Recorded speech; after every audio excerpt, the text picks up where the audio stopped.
What's going on, everybody? It's Come on, you can do it. I want to say it's the Mindy and Ryan show. This is why I do all the introductions, guys. Okay, you do it. What's going on, everybody? Welcome to the Ryan and Mindy Show. We're happy to be doing another episode with y'all. Y'all? Where did that come from? Happy to see y'all here. Anyways, guys, this is our second video. The first one actually was just released while we're filming this, and it is taking off. It might go viral, I don't know. Probably not. But anyways, it's good enough that she now has to do another video. Yay. I was joking with her in the beginning that if the first video flopped, we might not have to do a second video. I was kind of excited about that. But now she's forced into a second video, so keep the views coming. But I'm really glad that you guys are liking it. Well, there's only been one, so. Well, I'm really glad that you guys are liking this one video that we put out. Anyways, if this is your first time at my channel, this is not typically what we do. Typically, I'm talking about money, real estate, entrepreneurship, all by myself, straight on in the camera, quick hitting video. This series is much more informal, more like a podcast, and we're gonna talk about topics for marriage, relationships, how we deal with parenting, how we deal with just being together. So if you missed last week's video, you can find it in the link below. A little card here might be popping up. In that video, we talk about how to get your spouse on board with a new business idea or something risky you want to do. How do you just convince them? It's a really, really good video, so make sure you guys go check it out if you haven't seen it already. He has some crazy ideas, and you will not believe what I had to get on board with. All right, so that video was successful. What are we talking about this week? Today, we're going to talk about money. Specifically, we're going to talk about how to manage money as a couple. People ask me this question a lot, and I think it's something a lot of couples struggle with on how they're going to manage their finances together, who's in charge, what are they budgeting, all these types of things. We're going to just tell you how we did it throughout our marriage, actually even before marriage, how we did it when we were dating, when we were a young couple, to where we are today. And we've come up with 3 different tips that got us to where we are today, and hopefully it'll help you guys out. Okay. So I think for us, even when we started just dating, she was only 18 years old. Well, no, you just turned 19. I wasn't a cradle robber like that. We had just set the expectations early with how we were gonna date, let alone, like, we weren't thinking about getting married right out the gate. Right. I kind of was, but she wasn't. It started out with dating, just the type of presents we got each other, the type of dates we went on. The first date he took me on. Where was that? Olive Garden. I took her Not hating on Olive Garden, but you know. So our first date was her 19th birthday, and I took her to Olive Garden after she had rejected me. So to get off topic a little bit, which is gonna happen in these vlogs, I ended up asking her if she wanted to do anything for her birthday, and she immediately said no. Like, it wasn't No, even. I didn't say it like that. It wasn't. But that was the gist of it. It was a kind way of saying no. I never liked people going out of their way to do things for me, so I rejected him. I was like, well, okay. And I think this girl's into me, so I think I'm gonna ask her out. And I guess I misread all the signs, because she just turned me down like that. Clearly, he's never been rejected before in his life. No, I just pick my spots. I know when I got a good opportunity. But anyway, so just like, all right, whatever. And then she ended up crawling back, you know, like a week later saying, hey, if you still want to hang out, you know, I might be interested. And I was like...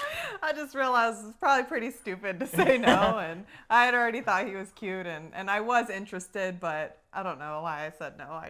You're playing hard to get. He ended up taking me to Olive Garden for our first date. Yep. And I think I had a gift card too, so that might have been part of the reason we went. But anyways, just with that date, you know, it was a very simple, easy date. There was nothing extravagant. I don't even think I got you a birthday present. But after that, we started dating, and all the dates were very similar. Nothing was ever like lavish. We went to just simple restaurants, you know, there was nothing crazy. We didn't go on vacations or anything like that. And it's funny because after that, after we became official boyfriend and girlfriend, for those of you who don't know, we dated for a year, then we got engaged for a year, and then we got married. So it was all really quick. But during that time of dating and engagement, it was always the same story. It was never ever extravagant. Like maybe the most expensive present we got was like $100. But it never felt cheap. I think our connection was just so fun that it didn't really matter where we were at or how much we were spending. It was just us enjoying time together. Naturally, I'm a frugal person. I just couldn't justify myself buying this really expensive Louis Vuitton bag or big old diamond or something like that. Even our engagement ring was free. My dad gave it to me, and that was really all I could afford. So it was either that or nothing. And I mean, I love that ring. It was so unique. It was so different than none of my friends are getting married, but any ring that I had ever seen. And I loved it. And I still love it. So I think early on the expectations were set, and even with planning the wedding, We had set a budget for our wedding and we met it, right? yeah, it was $8,000 for 100 people, which is really good. So I guess the point of all that is we set expectations throughout the dating process and the engagement process. And by the time we got married, it was more of the same. Nothing had changed. It was just, hey, now we're a married couple. We're still gonna live life the same way. We're not going to be spending crazy amounts of money. So obviously when we were poor in the beginning, we had already set those habits, and they definitely set us up for later on once we started making more money, whether it was early on when I was couch flipping or starting to flip those first few houses to all the way now where, yeah, you know, we can afford a lot of things, yet we still don't buy them. Right. Actually, before we get into now, I just remember the story of when we were dating, 6 months into it, I remember you would get a soda or something with every dinner. And I was just like, dude, this is such a waste of money. Like $3 on a drink, $4 on a drink. And you didn't even know that I had been thinking that. No, I had no idea. I just wanted a Coke. Like I said, I used to be so frugal, and I hate to say the word cheap. And I remember we just had that conversation. I was like, hey, I don't think we should spend money on a soda while we go out and eat. If we're gonna drink a soda, let's just wait till we get home and go get it for 50 cents or whatever they are. Yeah, I don't remember that, but I did want to mention, like, we weren't bad with our money before we got together, and so that's why when we got together, it wasn't an issue that we had to really deal with because we were both pretty smart beforehand. So all those habits definitely played a role for once we started making money. We didn't have these new habits that we were all of a sudden making. And we didn't change our mindset, like, we're making so much money, so let's spend even more money. No, it never was like that. Now that being said, we started increasing our way of life. Of course. We got nicer cars, we moved into a nicer house. Eventually, she did buy a Louis Vuitton bag or two, or I don't even know how many bags she has now. But even to the point of, like, she could have way more than she has. I could have way more than I have. Just as our wealth has grown, we figured out what is an acceptable way of life for us. We don't need to spend every dollar we get. We need to be disciplined no matter how much money we make. Right. If you guys have been watching or following Ryan for a long time, you know, he always says, instead of looking at it as I can't afford that, he looks at it as what do I have to do? How hard do I have to work to afford that? It's like maybe we can't afford it right now, but it's just more of a right now thing. We will be able to afford it if it's something we really want, we know is like what we're passionate about. So setting expectations is probably the first thing that you guys need to do. But the second thing is actually understanding who is better with money. So who's better with money? I would hope I am. He definitely is better. And that's just something we knew from the beginning, that I was this hustler who was always trying to figure out how to make a dollar. I was not. So with us both understanding that, she gave me the freedom to kind of operate and do whatever I needed to do for our family. She was gonna just allow me to do my thing. She was gonna sit back and just help me when needed, essentially. But I would say that's not always the case with every marriage. I know a lot of marriages where the wife is the breadwinner, where the wife is the budgeter. They understand money. But we knew that for our case, it was Ryan that would be handling all the bills and taking care of everything financially.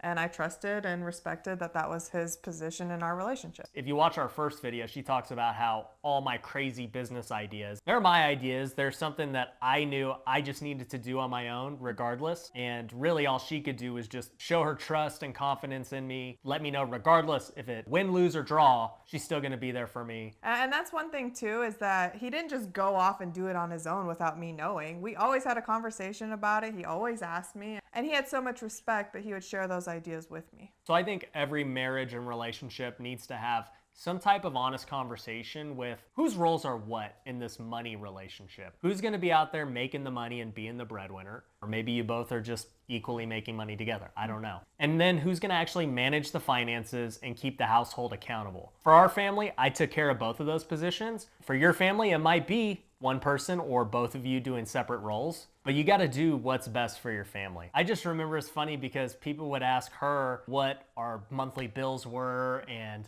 how much like a power bill was, and I'm like, she doesn't even know where to pay it. Even like in our bank account, I watch our bank account every day to see what's going on, especially in business. I don't know, how often do you actually log in the bank? I don't know, once a year. She does not look at the money at all because she knows that, hey, Ryan's doing what he's gotta do. I've never had my card decline yet, at the store. To her credit, she's not out there trying to go buy, a Cadillac Escalade without me knowing. I'm not out there buying hardly anything, honestly. Well, let's get real. I'm buying clothes for my children. That's what I was about to say. She may not buy things for her, but believe me, she's buying stuff. Every day I walk into the house, there's an Amazon Prime, and I didn't buy it, don't have my name on it. Sometimes it does have my name on it, but I for sure didn't buy it. Look, I love my children, and I want them to look good. So yeah, I think as long as you guys have an honest conversation about who's good at what, that's definitely going to help your relationship when it comes with money. Honestly, I think that leads to the biggest issue, and it's kind of just the overarching theme of relationships with money and your spouse and everything. And at the end of the day, it really just comes down to trust. Do you trust your spouse to spend money appropriately? Do you trust them to make wise decisions, to work hard and provide for the family? It's a team effort. Like, I can go work really hard and make money, but then if it's just going somewhere I have no idea because she's spending it, there's a trust issue. And something that we've seen that's caused a lot of issues is when couples have separate bank accounts. And to me, that doesn't really make any sense. I've seen it where the husband will say, well, I've got my money, she's got her money, we each do our own thing. And I'm looking at him like, how do you decide who pays for... I don't know if you can hear my daughter. Olivia decides, that's who. But to me, I'm like, how do you decide who pays for the power bill this month, the mortgage, dinner, kids' clothes? I don't get it. How can you be married and then have these separate bank accounts? I guess it comes down to just, with prenups are the same type of deal. Like, you're already expecting this is not going to work out. Right. And I've seen it too where, the husband or the wife gives the other an allowance. And they're like, here, you get a certain amount of money a month. And they feel like they can't come to their spouse because they've given their allowance, and it's kind of awkward to ask for more money. So it's just an issue all around. And I think it just goes back to the overarching issue of trust. Obviously, you're doing this because you don't trust your spouse. Right. So if you would have done the other things of setting expectations early, letting each person know whose role is what, then trust should probably come naturally. And then obviously your character plays a role. Like, if you don't trust your husband or your wife just as a person, then there's already big issues. Yeah, way bigger than money. Yeah, way bigger than money. I actually have a saying that, I don't have a saying, I've heard it from someone else.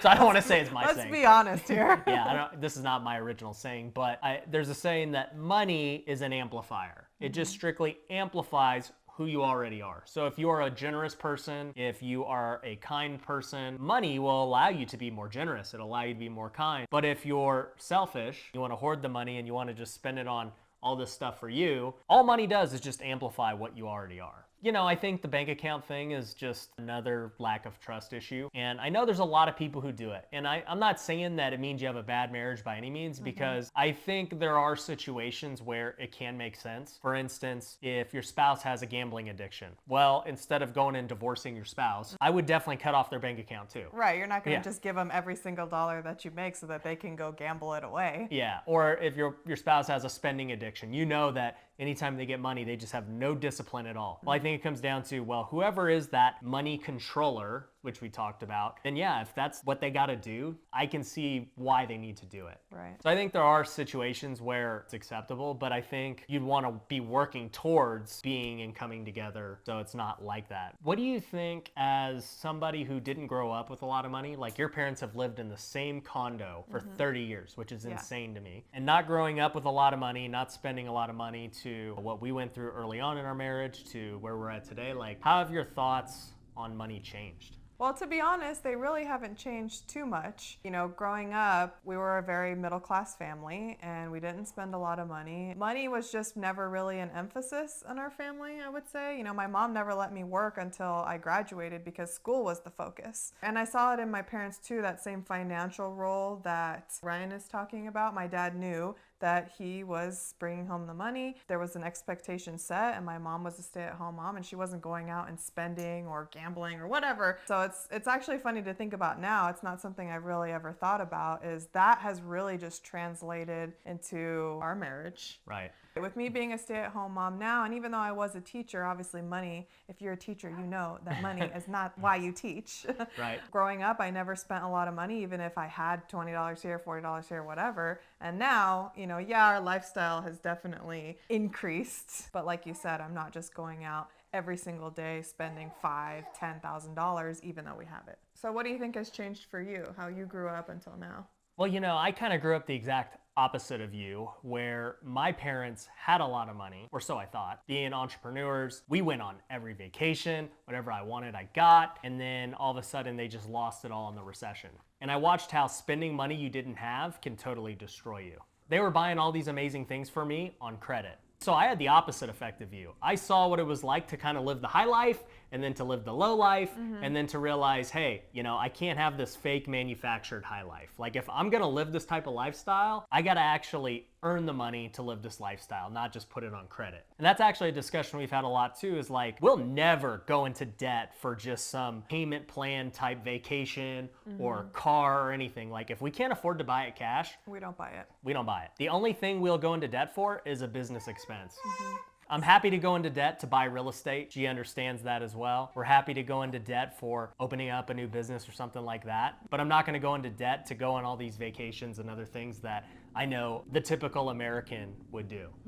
And we had that conversation too. When we got married, obviously we didn't have a lot of money, but when we had kids, you know, if I was willing and able to stay home and you were able to financially provide, then that was our goal. That's actually a really good point. Just having ambition, because I've seen where neither one wants to sacrifice. Maybe both of them have careers they're really striving for and they both want it, yet somebody's got to give in order for the family to get to where they need to be.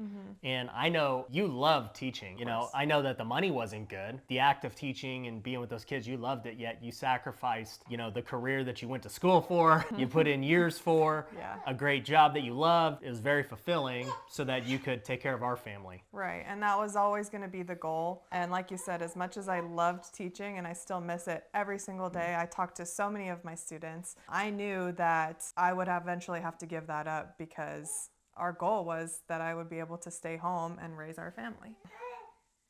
And she agrees. And that's not to say, you know, if you guys both work and you choose to put your kids in daycare or maybe grandparents take care of them or whatever, that's not bad. But again, it's just understanding the role that if both of you are out working 80 hours a week and you come home and you have zero time for your kids, well then yeah, somebody is going to have to sacrifice. And yeah, all I can say is like, I'm super thankful that she's willing to sacrifice, because I just cannot do it. If I had to sit at home and be, you know, Mr. Mom all day. No, we call him the Manny because I was on bed rest for 2 months and he really had to take on cleaning the house and taking care of the kids. I got my first taste of what she does during the pandemic because I'm literally just trying to run these businesses right here where I'm sitting. With one kid. Really 2 kids. And it wasn't easy. I just know that I was going crazy. Like I've said, the pandemic has been a blessing for us. I know it's been tough for other people, but it's led to a lot of great things. Even with any type of bad situation, we're always gonna try and find the best in it.